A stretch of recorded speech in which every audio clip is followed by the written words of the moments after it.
It's Monday, April 8th. In the headlines in local news, 4 men have been charged in relation to a child abuse case in St. Elizabeth. In business news, Juicy Patties to expand its franchise in the United States. Regionally, Antiguan government determined to have the country removed from EU blacklist. And in sports, Mizer speeds to victory at Carnival of Speed meet. This is the news on PBC Jamaica. I'm Brittany Clark.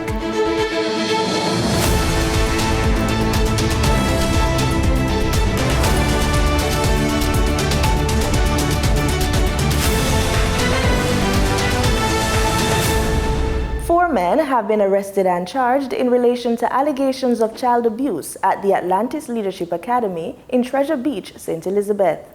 They are 39-year-old Edison Morris, 51-year-old Courtney Wigan, 30-year-old Adane Maxwell, and Carson Cox, 33.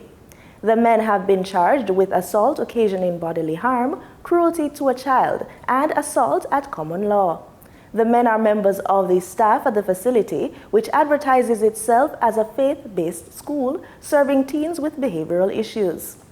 8 American teenagers who were residents of Atlantis Leadership Academy were removed by the Child Protection and Family Service Agency after signs of abuse and neglect were observed during an announced visit on February 8. Last Thursday, children's rights advocate and media personality Paris Hilton held a press conference to highlight the boys' plight and show her support. I heard these boys were stripped naked, violently beaten, whipped, and waterboarded. The staff would take a cup of bleach and salt and rub it into the child's wounds to torture them. Imagine someone doing this to your child. It makes me sick. One of the boys has returned to the United States while the remaining 7 have been placed in residential child care facilities while the matter is in court. The recently unveiled Amber Utch Launchpad will be a full-service incubator for digital startups operating in the local tech industry. It's a partnership between the University of Technology and tech-based Amber Group. Prime Minister Andrew Holness describes it as critical, particularly at this time in Jamaica, pointing out that entrepreneurship is an essential driver of economic growth and prosperity. Here are the details. Entrepreneurship is an essential driver of economic growth and prosperity. It is the driver of innovation. It is what drives us to take advantage of opportunities. Utch's president, Dr. Kevin Brown, welcomes the collaborative effort underpinning the Launchpad, along with associated benefits available for prospective entrepreneurs. So this philanthropic collaborative program between Amber and Utch is about to usher in a groundbreaking transformation to the technology-based startup entrepreneurial ecosystem in Jamaica.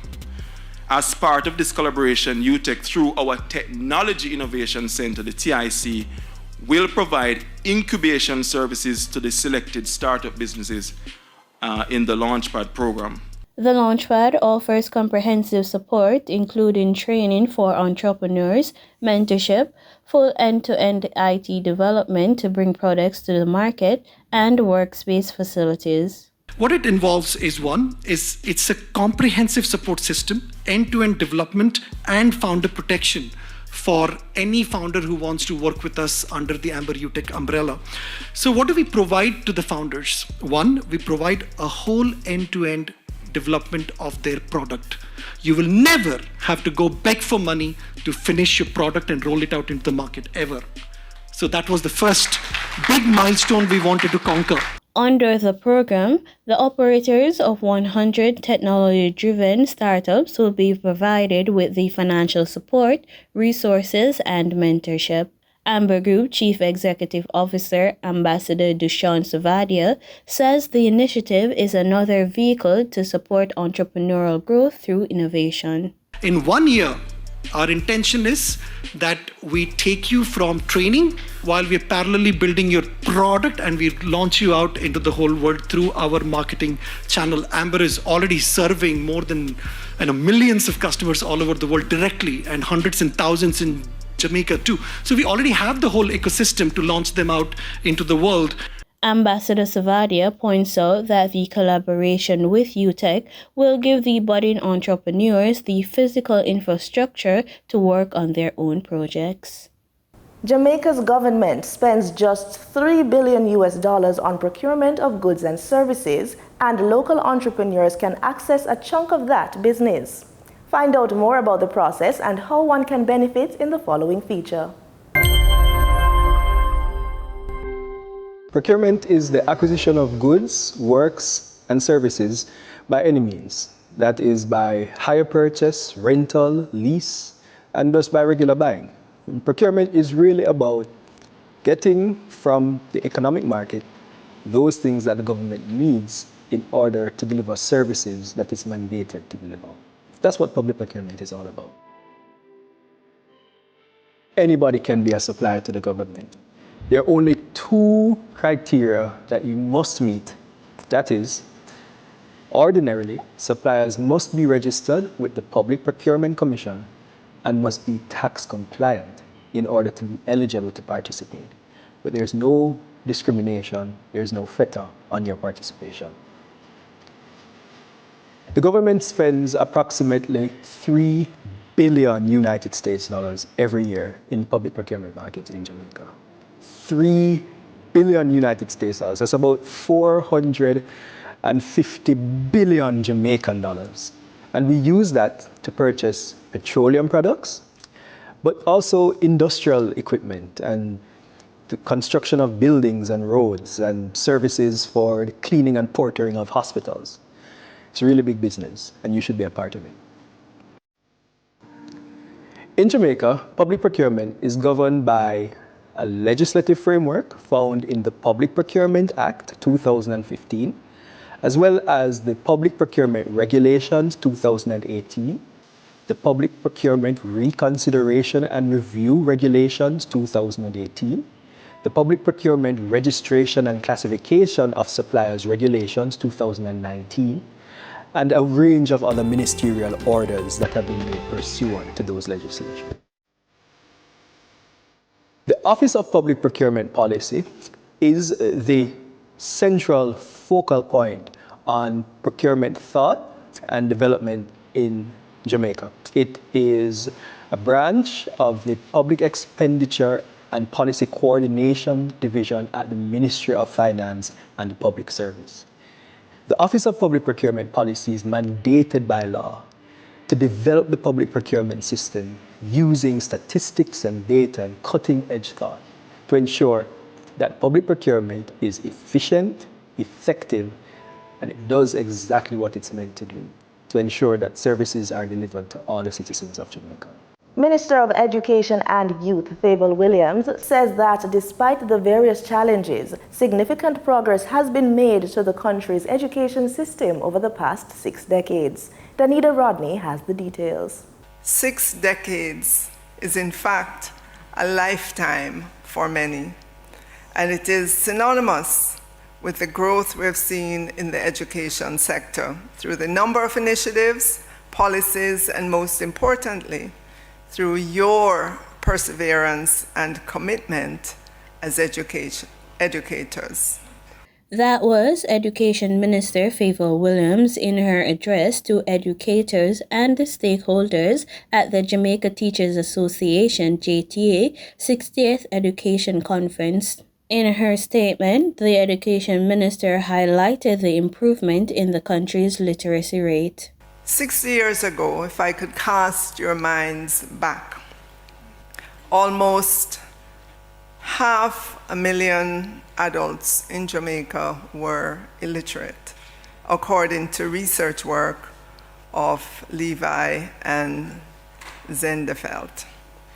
Today, that number, let me put it in the positive, the literacy rate of Jamaica overall is 88%.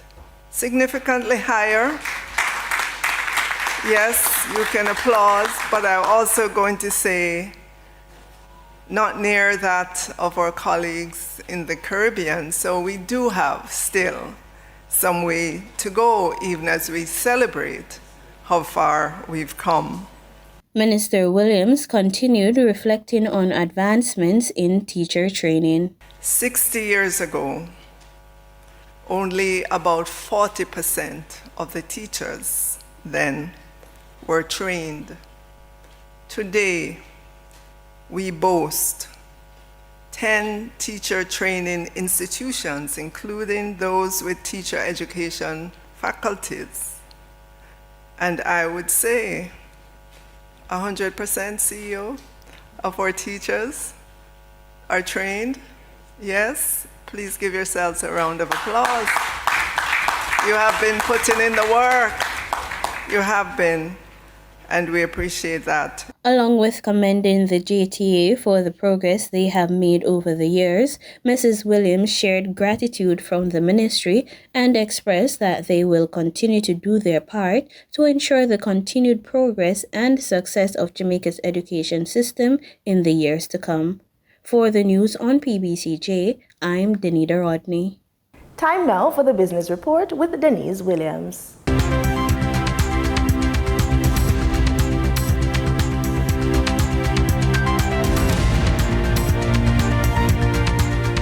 Good day, everyone, and thank you for joining us on the Business Report.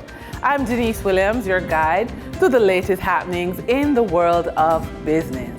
Juicy Patty says it plans to open 40 more franchise locations in Florida, USA by summer next year. Speaking with Our Today, Director of Juicy Patties, Daniel Chin, shared plans for further expansion of the popular Jamaican pastry enterprise into the U.S. market. Juicy's Hollywood, Florida location is currently bringing in approximately US $15,000 per day in revenue.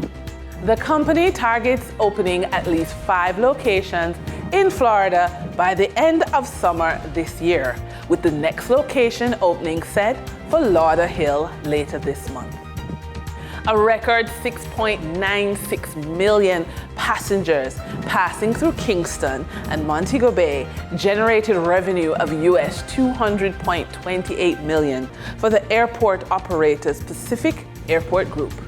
According to the Jamaica Observer, most revenue came from Sangster International Airport, with a 13% increase, reaching US $158.23 million. That said, CEO Raul Ravieta Musalem highlighted in a February 28 earnings call that labor costs at Sangster International are expected to be 40% higher than 2023, double that of the 12 airports it manages in Mexico.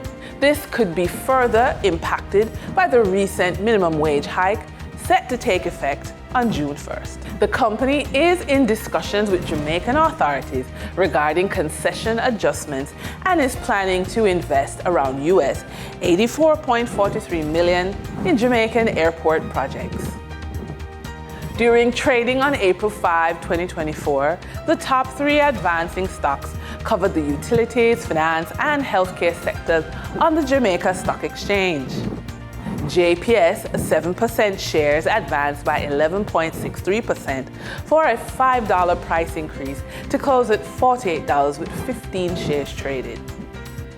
Cygnus Credit Investments Limited US dollar shares advanced by 11.58% for a 1-cent shift to close at 8 cents with 2,983 shares traded. Elite Diagnostic Limited shares advanced 9.93% for a 15-cent upward movement to close at $1.66 with 1,471 shares traded. On the declining stocks that traders experienced on April 5, 2024, the top 3 losers covered the media, hardware, and education sectors. The Limners and Bards Limited declined by 23.43% for 41-cent price slippage to close at $1.34 with 11,395 shares traded. Lumber Depot Limited declined by 13.24% for a 36 cents decline in price to close at $2.36 with 181,052 shares traded. One-on-One Educational Services Limited declined by 13.13% for a 13-cent drop in price to close at 86 cents, with 1,225,460 shares traded. Over on the Twin Island Republic of Trinidad and Tobago Stock Exchange, trading on April 5, 2024, registered a volume of 528,965 shares, crossing the floor of the exchange valued at TT $9,199,411.27.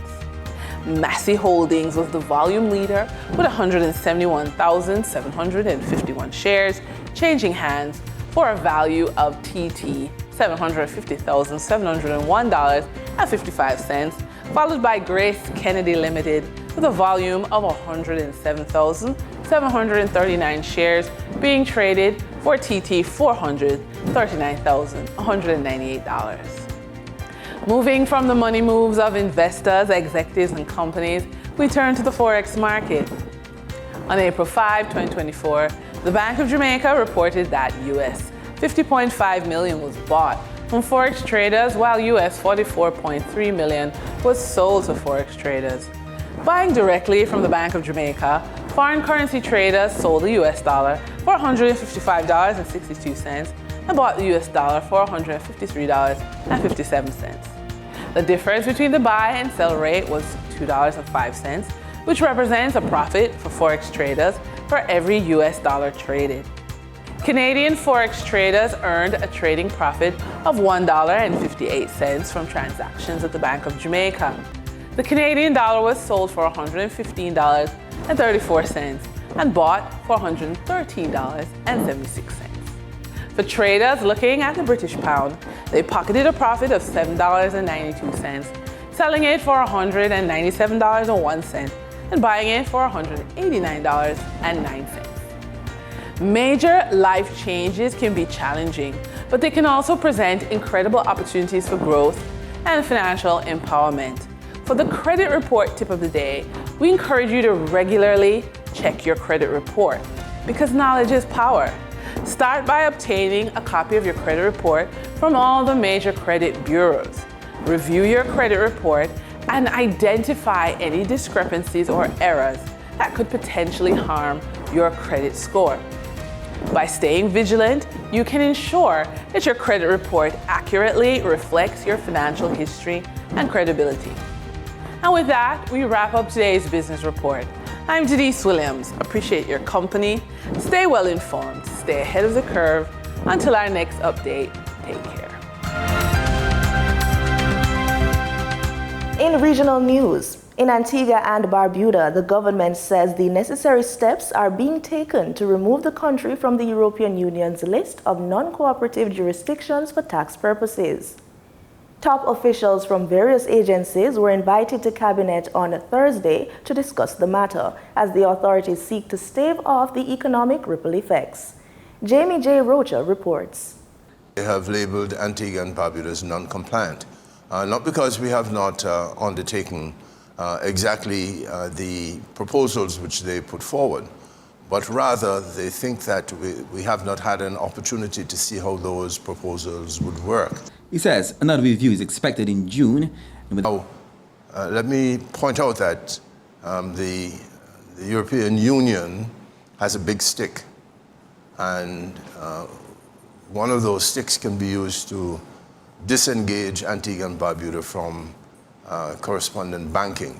Losing correspondent banking relations could cripple the country's trade and tourism sectors, which are the lifeblood of its economy.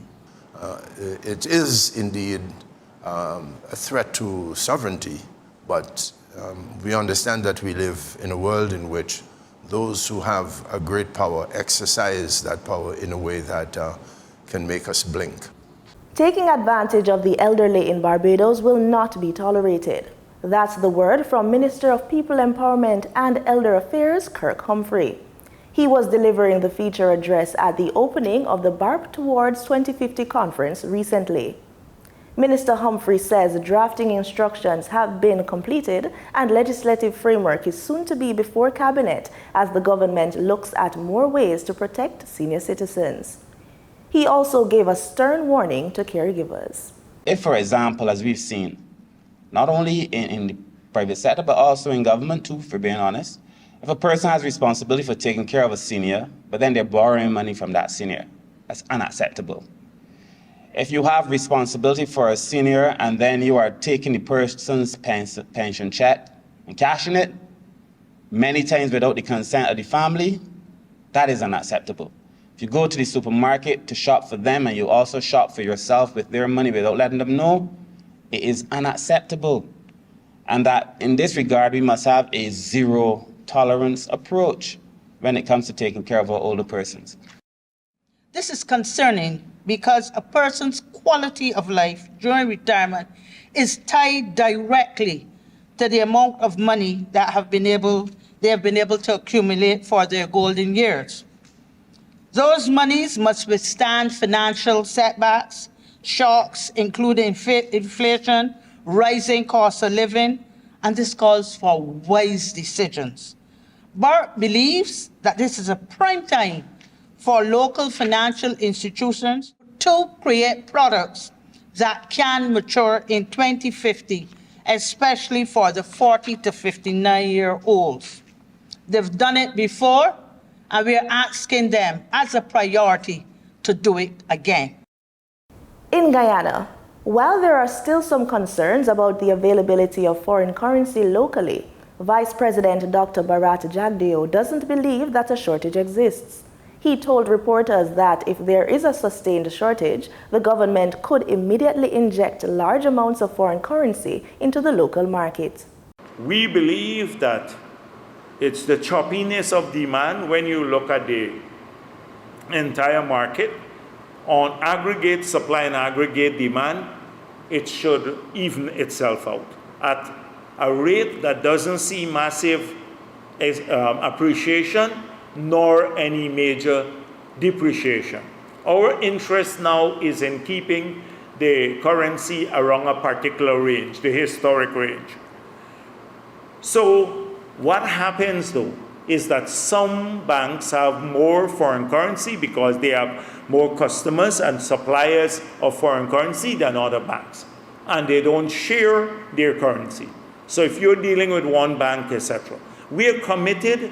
The moment that we find that this is a sustained shortage, we can inject large amount of foreign currency into the system. The central bank can do that. That's done in other countries. In sports, SAR Mizer was the belle of the tracks at the recent Carnival of Speed meet at the Dover Raceway in St. Anne. She dominated in the modified production 4 class, winning race 1 and ending second behind Alan Gordon in race 2. She was the top performer in race 3 as well. The next race meet is set for May 26 at Jam West Speedway in Westmoreland. Cricket West Indies has announced the appointment of a new head coach for the West Indies Men's Academy, marking a pivotal step in advancing the organization's commitment to excellence in cricket development. Following an extensive and meticulous selection process, Ramesh Subasinghe has emerged as the ideal candidate to lead the WI Academy into a new era of performance and growth. Before his appointment to CWI, Subasinghe served as the head coach of the New Zealand Cricket Men's Development Program and the Otago Cricket Association's Pathways head coach and talent development manager. He holds an ICC Global Level 3 coaching qualification and is a qualified coach development with New Zealand Cricket. Besides his qualifications, Subasinghe has exhibited significant expertise in critical areas including developing and implementing high-performance systems, technical remediations, and sports biomechanics, team and individual holistic skills development, injury prevention, and bowling loads management. The Olympic Games are coming to TTT Limited. This as the State Media House and Sportsmax Limited signed a historic agreement on Friday. Kent Fuentes has the details. TTT CEO Adrian Winters says the partnership between Sportsmax and TTT signifies a commitment to providing Trinidad and Tobago with the best of sport internationally. This alliance represents a pivotal moment underlining our shared commitment to providing the citizens of Trinidad and Tobago unparalleled access to the pinnacle of sporting events. The CEO thanked Minister in the Office of the Prime Minister with responsibility for communication, Simon Dino Brega, and the Minister of Sport and Community Development, Shamfa Kujo, for their assistance in getting the deal done, while praising Sportsmax for the work they continue to do in broadcasting of sport. This partnership signifies a convergence of expertise, innovation, and a shared passion for sports. Together, TTT Limited and Sportsmax are poised to deliver comprehensive coverage of the Olympic spectacle, capturing every nuance of sporting rivalry and ensuring that audiences across Trinidad and Tobago are immersed in the excitement, the drama, and triumph of the games. Sportsmax representative Sean Phillip, head of sales, Thread Media, also believes this is a monumental agreement between the two entities. So I think this is, as the CEO mentioned, a monumental partnership in terms of being able to bring the games to the wider audience across Trinidad and Tobago and to every household. And we know, from a Sportsmax perspective, we definitely want to focus on the Caribbean athletes, give our athletes a voice, and be able to showcase their talents, not only to Trinidad, but to the wider, world. Minister of Sport and Community Development, Shamfa Joe Lewis, is happy that an agreement is reached that will allow our athletes to be showcased on sport's grandest stage. We often in our country have to try to find a way, how do we see the games? And we're searching the internet, searching YouTube, searching all over as to where to go. I'm pleased that we finally found an arrangement, a partnership that redounds to the benefit of all of us. While Minister in the Office of the Prime Minister with responsibility for communication, Simon de Nobrega, says the agreement falls in line with one of the mandates of TTT Limited. TTT Limited has a mandate from the government to have a responsibility to inform, educate, and where possible, entertain our nation. And more than that, TTT also has an underlying responsibility to build a future Trinidad and Tobago through our younger population. He adds the partnership allows for the highlighting of athletes to a nation's youth, persons they can identify with. I salute Sportsmax for having that focus. I salute you all for being a place where we can see perfection, we can see excellence that looks and sounds like us. The Olympic Games begin on July 26th and run until August 11th. Kent Fuentes, TTT Sports. That's the news on PBCJ. You can follow us on our social media platforms at PBCJamaica. Thanks for watching.